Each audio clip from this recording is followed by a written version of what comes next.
Kung ikaw parehan naho nga gusto og travel nya walay bag, so perfect ay nimo mga bayot kay ano na siya, adjustable, foldable mga bayot, then waterproof with wheels na po na siya iligid mga bayot. So ako kay suyaon mo ko ni order ko na bayot medium din akong gi-order. So actually abi na ko og gamay ang medium, gusto na ko og large. So pag abot mga bayot dako maday ko maigo, maday ko ani gustohon na tadaron ko so dire charis.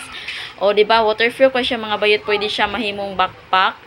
Then pwede po nimo i-fold mga bayot na pud siya iligid.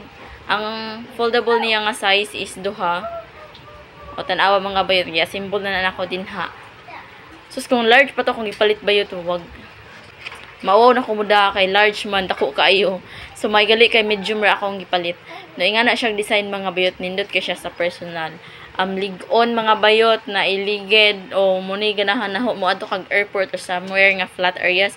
So perfect na kaini siya, di na kamabawg. Asa-asa sa motas mga girls din ha, ako rag boys pwede ra. Pero pwede po ni siya sa mga boys, di ba? O unisex din na siya nga style sa bag. O, pack. Nga na kanindot mga bayot. O, asa pa ka ana. So, palit na. Or add to cart na. Diba? Sayawan tani. Charis. Very nice jud in person as in.